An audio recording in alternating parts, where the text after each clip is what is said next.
Ada sebuah perusahaan aki yang mengalami kerugian di Indonesia dan ternyata dapat menyeret dua bos besar di Indonesia untuk terseret dalam kerugian tersebut.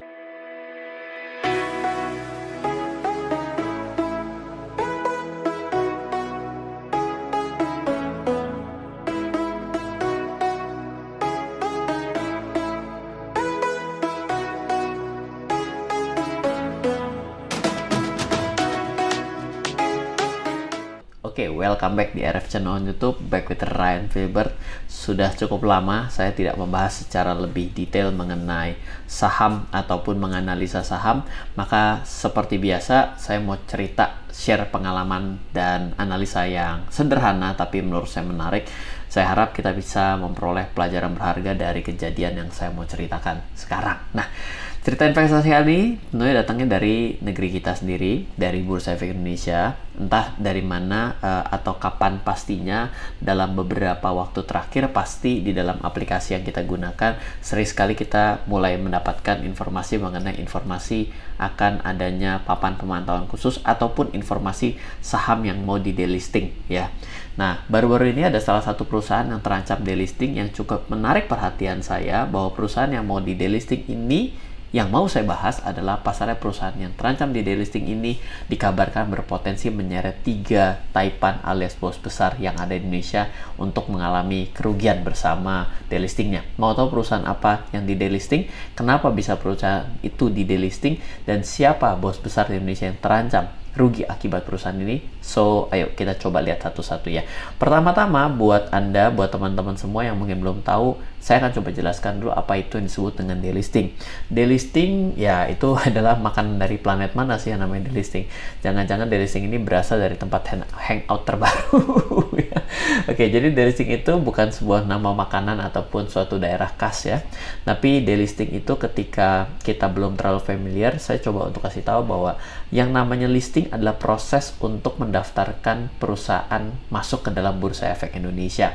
Maka dia berubah menjadi namanya adalah TBK Listed Company, seperti itu. Nah, delisting adalah kontranya atau kebalikan dari proses listing, di mana secara sederhana delisting itu akan menyebabkan tidak bisa lagi diperdagangkan sahamnya di Bursa Efek Indonesia. Seperti halnya ketika suatu saham Indonesia listing di Bursa Efek Indonesia diatur oleh peraturan dari regulator, yaitu Bursa Efek Indonesia dan OJK. Demikian juga ketika di delisting, umumnya ada 2 macam delisting, yaitu adalah secara voluntary atau sukarela melakukan delisting sendiri dengan apapun ceritanya, biasanya go private namanya, atau go private terpaksa, maka disebut sebagai forced delisting. Voluntary delisting ya tentunya akan lebih baik karena perusahaan ini biasanya punya alasan yang lebih baik dan dia juga akhirnya secara sukarela pergi, maka biasanya selesai dengan happy ending ya rata-rata gitu ya. Apalagi prosesnya buyback lebih happy lagi. Nah, dalam hal voluntary delisting, para investor memegang sahamnya punya hak mendapatkan keuntungan dari saham perusahaan yang dimilikinya. Sebab perusahaan punya kewajiban menyerap atau membeli kembali saham yang ada di publik pada harga yang wajar. Nah, kata-kata wajar ini bukan berarti nanti akan untung ya, tapi wajar pada saat perusahaan itu mau delisting. Nah, di sisi lain, forced delisting atau delisting secara paksa adalah delisting yang dilakukan secara paksa dari atas tuntutan regulator dengan berbagai macam skenario yang sebenarnya lebih horor kalau menurut saya dibandingkan voluntary delisting. Forced delisting terjadi di saat perusahaan publik melanggar aturan yang ditetapkan oleh otoritas bursa dan kondisi keuangan emiten biasanya dalam kondisi memprihatinkan. Beberapa contoh pelanggaran yang sebabkan emiten rawan alami delisting adalah tidak menyampaikan laporan keuangan, berlangsungan bisnisnya tidak dipertanyakan, tidak adanya pendapatan, tidak adanya informasi yang jelas dari perusahaan selama lebih daripada 24 bulan, atau seluruh pelanggaran dilakukan oleh perusahaan itu juga sepertinya tidak dihiraukan oleh para pemangku kepentingan ataupun pejabat yang ada di dalam perusahaan tersebut gitu ya. Pada dasarnya para investor yang memiliki saham emiten akan di forced delisting sama seperti investor yang sahamnya akan masuki proses voluntary delisting.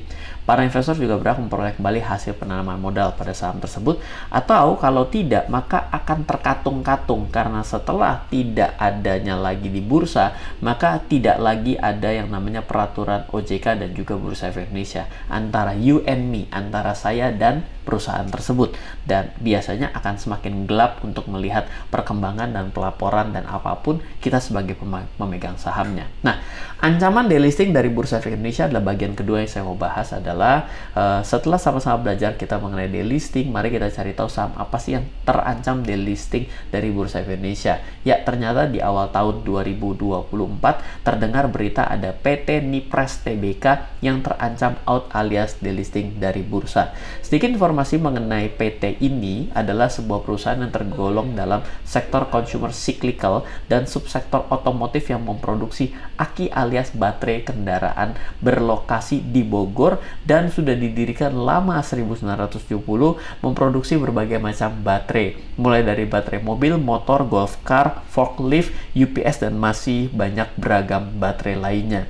Perihal tentang delisting, nampaknya perusahaan dengan kode saham NIPS ini sudah sering mendapatkan surat cinta atau teguran dari peringatan dari bursa, dan sebenarnya pihak bursa tidak tanggung-tanggung mengultimatum akan melakukan forced delisting alias delisting secara paksa kepada emiten ini.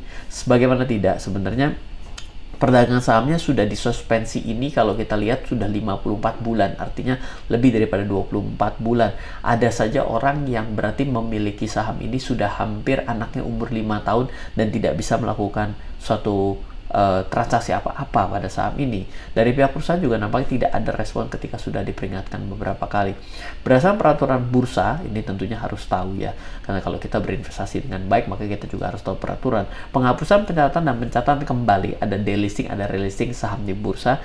Bursa bisa menghapus saham perusahaan awal perdagangan saham tersebut dihentikan atau disuspensi pada pasar reguler dan pasar tunai, dan hanya di perdagangan pasar negosiasi selama 24 bulan terakhir. Yang tadi kan berapa? Sudah di atas 50.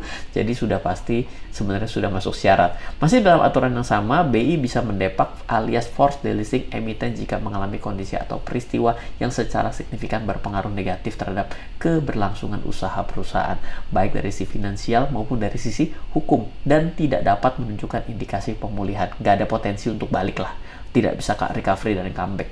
Layaknya seperti saham yang diberi tato alias notasi khusus, kita sudah beberapa kali bahas, di live juga kita sudah bahas, maka NIPS juga dapat tato.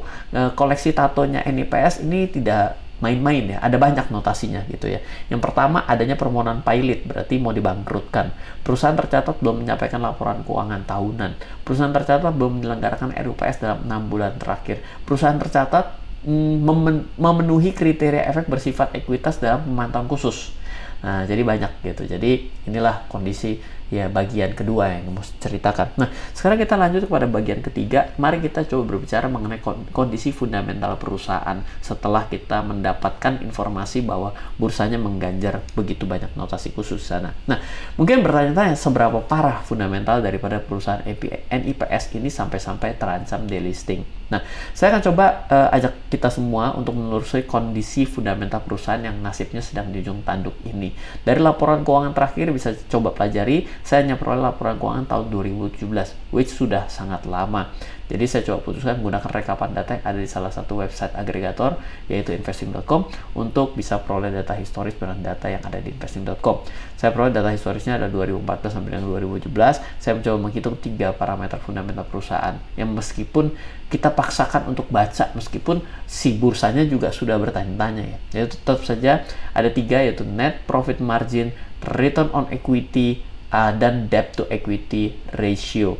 Mari kita coba lihat ya, coba perhatikan yang ada di layar Anda. Mari kita coba amati dulu parameter pertama, yaitu adalah NPM. Sedikit informasi, NPM ini adalah salah satu parameter yang bisa digunakan untuk mengukur seberapa besar kemampuan perusahaan menghasilkan laba bersih, net profit margin bila dibandingkan pendapatannya. Nah, NPM dari NIPS ada di kisaran 4-6. Menurut saya, NPM dari saham di sini tergolong kecil. Saya biasanya menggunakan di atas, bahkan bisa di atas 10 atau 2 kali atau 3 kali dari inflasi. Seperti itu ya. Jadi ini gampang tergerus ya. Nah, sekarang coba kita lihat lagi. Ini adalah tampilan yang kedua. Parameter kedua yang saya gunakan adalah ROE, di mana ROE adalah analis fundamental juga mirip dengan NPM yang bisa digunakan untuk mengukur seberapa besar kemampuan perusahaan menghasilkan laba bersih. Namun, return on equity terhadap modal ya, jangan lupa ya. Namun yang membedakan ROE dan NPM adalah mengukur kemampuan perusahaan dalam menghasilkan laba bersih bila dibandingkan dengan modal. perusahaan. Oke. ROE itu dari NIPS adalah juga 5-8%. Menurut saya ROE dari NIPS juga tergolong kecil. Kenapa? Biasanya kalau kita tanya sama teman kayak kita ya, kamu mau dapat untung atau berapa pengembalian terhadap modal kamu? Kalau cuma 5 sampai dengan 8%, saya rasa banyak bank di Indonesia bisa memberikan bunga deposito 5 sampai dengan 8%, right? So, menurut saya ini kecil. Nah, kita coba lihat slide ketiga. Ini baru 2017 ya, belum ketemu pandemi dia. Kalau udah ketemu pandemi ceritanya bisa beda gitu ya. Parameter ketiga atau parameter terakhir yang saya gunakan adalah debt to equity ratio atau disebut dengan DER. Ini adalah mau melihat kemampuan dia berbicara antara modal dengan hutangnya. DER dari NIPS adalah kisaran 1,1 hingga 1,5. Kalau saya lihat sekilas pandang dari yang ini, yang video kali ini dan juga slide yang kita coba perlihatkan, dari perusahaan sejenis di kisaran kurang dari 1. Jadi kita mesti melihat adalah kadang-kadang kita perlu melihat dari sektoral ya, bagaimana secara rata-rata dari sektoral ini berhutang. Kalau dia secara rata-rata berhutang lebih tinggi, ya dapat kita katakan bahwa dia lebih tinggi berhutangnya. Tidak ada informasi lebih lanjut mengenai laporan keuangan saham NIPS terkini, namun diberitakan NIPS sempat dinyatakan pilot pada tahun 2020 dan digugat oleh 26 perusahaan lain yang menyatakan penundaan kewajiban pembayaran atau PKPU. Jika di total nilainya mencapai 1,61 triliun. Kalau saya asumsikan modal perusahaan ini tidak mengalami penurunan dari 2017 dan NIPS punya hutang sebesar 1,61 triliun pada tahun 2020, maka itu akan membuat DER pada saham NIPS pada tahun 2020 berubah menjadi 1,82. Artinya dia memiliki tunggakan lebih besar daripada modal yang dimiliki. Jadi dia tidak mampu survive sebenarnya pada perusahaannya. Ya, melihat data yang terbatas ini, sekilas berinvestasi pada saham NIPS nampaknya bukan suatu pilihan yang menarik. Terlepas dari kinerjanya yang mungkin pernah bagus di masa yang lalu, tapi menurut saya kenyataan bahwa keuntungan perusahaan yang relatif kecil, potensi survivalnya juga kayaknya juga nggak begitu bagus. Nah, bagian keempat, kita udah bicara siapa yang dirugikan di sini, yaitu adalah mengenai komposisi pemegang saham. Berita yang paling menarik dari NIPS ini adalah komposisi pemegang sahamnya. Nah, penasaran kan? Oke. Berdasarkan susunan pemegang saham dalam laporan bulanan pemegang efek pada 31 Januari 2023, pemegang saham NIPS adalah, nah, Anda kita bisa lihat sama-sama ya, 23,85. Nah, ini adalah PT Trinitan Internasional. Ini adalah perusahaan dikendalikan oleh Grup Salim. 7,59% lagi-lagi Grup Salim, yaitu PT Indolife Pension Tama. Nah, 12% itu PT Trimegah Sekuritas Indonesia. Ini adalah perusahaan yang dimiliki oleh salah ngomong nih, mohon maaf nih Pak. Garibaldi Thohir alias Boy Thohir yang merupakan kakak dari Menteri BUMN Erick Thohir. Lalu 10,45% PT Tritan Aditama, ini adalah perusahaan investasi milik keluarga Wijaya. Nah, 5,33 oleh Ferry Judianto Robertus Tandiono, inilah komisaris sekaligus pendiri dari perusahaan NIPS ini. Dan coba tebak siapa pemegang saham yang paling besar di antara seluruh taipan dari bos-bos besar di atas. Jawabannya adalah masyarakat atau publik kita nih. Tercatat bahwa NIPS dikuasai oleh masyarakat 40%, lebih 40,8%. Mantap. Di sini kita bisa lihat bahwa ada dua taipan alias bos besar di Indonesia yang mungkin berpotensi terdampak rugi apabila perusahaan Aki ini tutup.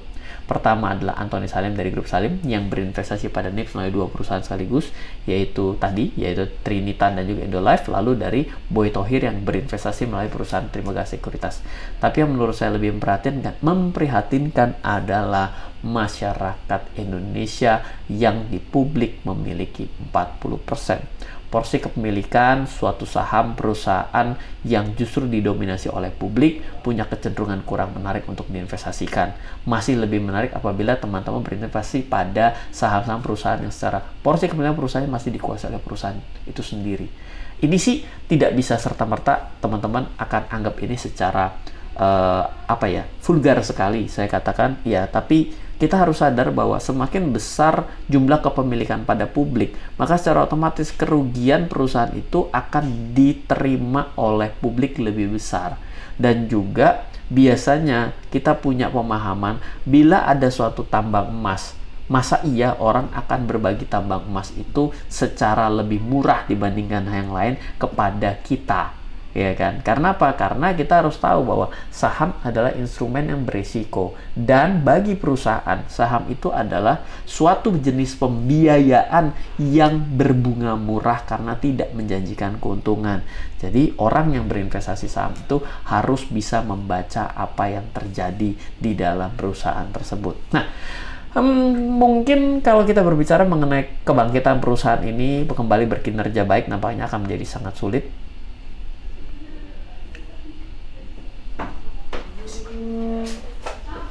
Itu apa? Ini jadi kemarin proposal. Gua baca, nanti lo Boleh ambil lagi ya? Oke, Yes. siap. Oke, makasih, Thank you ya. Pak. Yuk, yuk.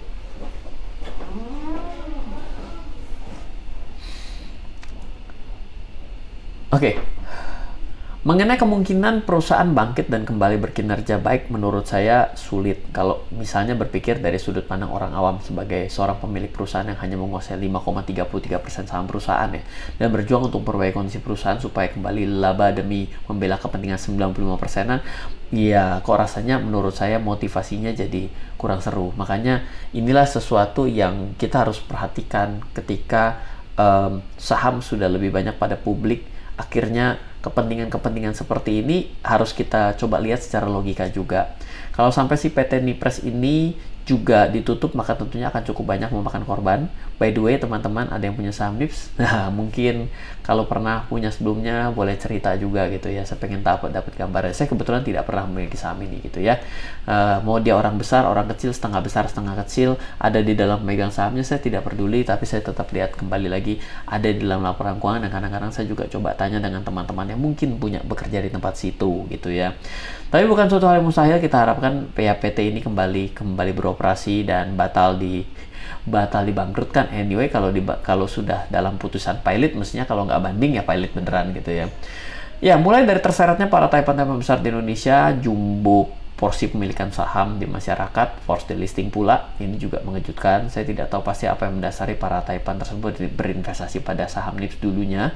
Dan tapi kita juga tidak mudah bagi para taipan jika ingin angkat kaki keluar dari investasi saham NIPS, karena mengingat uang yang mereka investasikan jumlahnya tidak sedikit, dan ya mereka tidak sedikit tapi mereka juga mungkin uangnya banyak gitu. Tapi artinya jangan kita samakan juga dengan diri kita. Satu elemen terakhir yang jangan sampai dilupakan oleh teman-teman supaya kita bisa memilih saham perusahaan yang sehat dan menarik untuk diinvestasikan dalam jangka panjang. Berhenti menganalisis saham investasi hanya sebatas karena produk barang dari perusahaannya sering dan atau banyak kita gunakan saja. Sering atau banyak yang digunakan oleh masyarakat umum terkadang belum tentu mengindikasikan perusahaan itu menguntungkan. Itu hanya cara orang sebagai pemula untuk belajar. Next step-nya sudah nggak gitu kali ya, gitu ya. Salah satu cara menilai kondisi fundamental perusahaan adalah dengan melakukan analisa laporan keuangannya. Dengan melakukan analisa laporan keuangan tersebut dengan fundamental, kita bisa melakukan menilai kualitas perusahaan secara mandiri. Seorang investor saham bisa membuat keputusan secara sadar serta bisa mengambil keputusan yang bijak dalam berinvestasi saham. Oke, nah ini dia. Bagi teman-teman yang ingin berinvestasi saham, jangan lupa bisa belajar oleh buku-buku yang saya tulis ya. Ada buku investasi saham ala fundamentalis dunia, ada trading versus investing, ada yuk belajar nabung saham, ada simple trading, simple investing ya. Ada yuk belajar nabung seluruh saham, kan keren gitu ya. Jadi silakan kalau Anda mau coba untuk baca buku. Kalau kesulitan bisa tanya tim saya yang mana harus dibaca di 085288261187, ataupun juga bisa mengikuti kelas yang namanya adalah kelas Investart buat Anda yang real pemula, atau bisa ikut yang namanya Fundamental Camp. Mari kita belajar sama-sama bagaimana menganalisa laporan keuangan. Anda bisa hubungi tim saya di 085288261187. Demikian dulu untuk video kali ini, semoga selalu bermanfaat. Saya janji di bulan Februari ini akan lebih banyak untuk bisa membahas mengenai analisa saham, karena sudah cukup banyak yang minta saya untuk kembali menganalisa per instrumen dong, jangan forex terus, jangan ngomongin kripto terus, FOMO banget sih gitu ya. Oke, gitu saja.